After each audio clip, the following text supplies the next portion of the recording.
All right, what's going on, guys? Welcome to another video on the channel. I put a poll out on Instagram and I asked you guys what you wanted to see and got some good responses, but a lot of comments said they wanted to get some information about aerodynamics and triathlon time trialing. And I feel like over the course of my career, I've gathered a ton of experience on this topic. So I want to touch on some of my main points and the things that I've learned this far. So I guess to give you some context to why listening to me is a good idea, I think first and foremost, I've been to the wind tunnel twice. I went to the wind tunnel with Matt Bottrell at the Boardman tunnel in Manchester in the UK before that wind tunnel shut down. And so that was my first wind tunnel experience. And there pretty much I paid for that myself. My primary objective was to just get absolutely as fast as possible. So I went in there and I said, I want the fastest position I can get on the bike that I was riding at the time, which was the Quintana Roo PR6. It was the first year I was sponsored by Quintana Roo. And so I just took that bike to the tunnel, paid for the trip, and just went in there and I said, Matt, make me fast. And so we achieved pretty much the fastest position possible on that bike. Fast forward to my second trip to the wind tunnel, which was March of 2022. So Quintana Roo, they released their PR6 version 2, and then from there they released the VPR, which is their current flagship bike, and they paid for Jeannie and I to go to the A2 wind tunnel in North Carolina. So that was a great, awesome experience because we didn't have to pay for it. And there we were, the testing was a combination between equipment and positional changes. So we brought with us Ivan O'Gorman, who helped us my objective at the time was to find a position that was really comfortable and really fast, because the position that I had set in the UK and that I had ridden through 2020 and 2021 was extremely aggressive and had a great CDA number, but I was having trouble holding the position. So my main objective was to go to the A2 wind tunnel in North Carolina and find a position that was perhaps a little bit less aggressive, but maybe something that was equally fast. And so, and in addition to that, we're testing a new bike, we were testing new wheels, new kits and stuff like that. So that was kind of an all over the place trip. I felt like I definitely made some good progress on that trip, but it was one of those things where I just kind of had to settle in to new changes. And it's obviously hard in the wind tunnel to understand exactly how much you get out of those things. So anyways, I've been to the wind tunnel twice. I can touch back on that in a minute. I've got my notes here just so I can reference all of the things that I want to talk about in this video. Secondly, I've worked with 3 of the pretty much industry leading bike fitters. I first started working with Matt Steinmetz right when I got to Boulder. So he helped me fit a lot of the treks that I was on right when I first started. He helped me a whole bunch in the early portion of my career. And then I was coached by Matt Bottrell, who has an extensive wealth of knowledge when it comes to aerodynamics and time trial specific stuff. So he was my coach from pretty much 2019 until 2022. And he also did all of my bike fits. And then during the pandemic, it was difficult because I wasn't able to see him as much as I wanted to. And so from there, I asked for Ivan O'Gorman's help, and he's just down the road, probably 5 minutes from my house. So he was helping me sort out some of the most recent fits that I've done on the VPR. And so anyways, I picked up a lot of knowledge over the course of, my journey going through all of these bike fitters and just learning little tidbits from each of them. And then finally, I am a large dude in terms of stature. And so for me, I have found that I've needed to be a lot more creative and pay a lot more attention to detail on my aerodynamics, because I'm a big guy with pretty average power. I don't have extremely big power. I think I would, I'm competitive, so I can hold decent watts, but I don't think I'm some cycling freak when it comes to being able to push insane watts. So I've had to kind of find that balance of finding a good position that I can push sustainable power in, but also really try to find the aerodynamic advantages where I can. So that leads me into my advice and the take homes that you probably are here for in this video.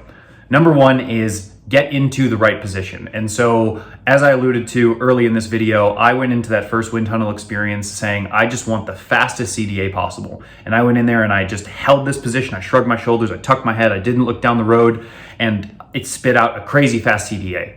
I took that, I went on the road, and I couldn't hold that position at all. So it actually wasn't very fast. So I think the number 1 thing is to get into a position that is is aerodynamic for sure. You want to go for something that is probably low. You want to go for something that's aerodynamic and relatively long, and you can use great time trialists as examples. You can use pros as examples, but you don't want to take that to the extreme on how low you go or how long you go, or how narrow you go with your shoulders or anything like that.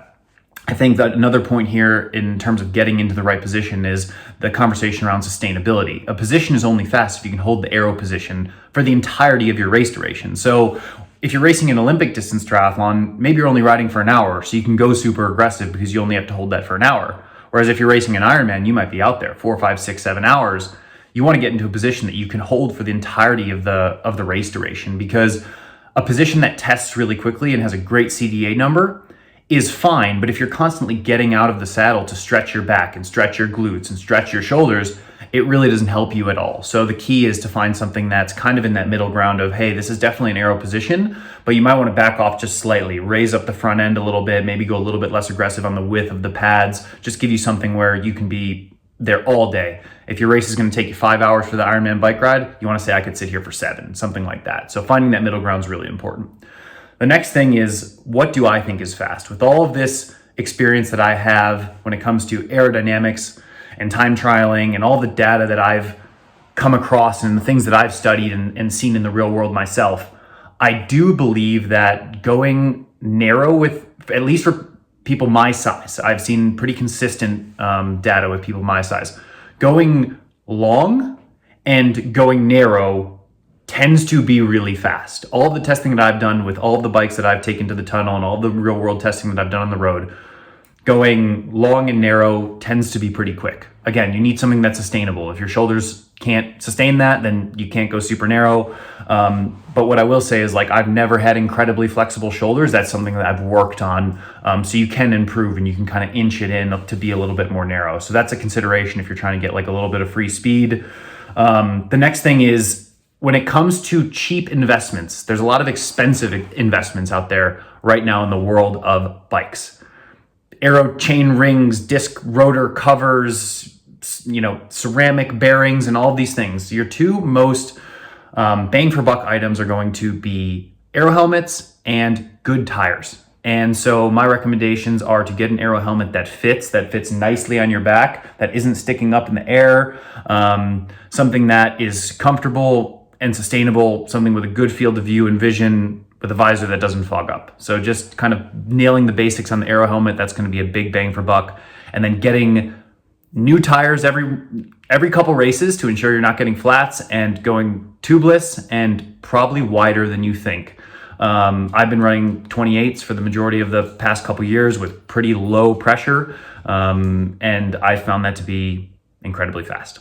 So from there, just moving on. Oh yeah, one more point that I did want to mention is, if you are new to triathlon, you're watching this video saying, how do I just get free speed, or what do I do if I'm just getting into it? Definitely buy a time trial bike or a triathlon specific bike. There are very affordable options out there. There's secondhand options. If you're saying, I don't know if I want to go a road bike or a time trial bike, I think there's so much adjustability right now that going with the time trial bike is going to be exponentially faster than going with a road bike with clip-ons, or just saying, I'm going to try and tuck and ride a road bike. So definitely ride a TT bike or a triathlon bike if you are choosing for a new bike.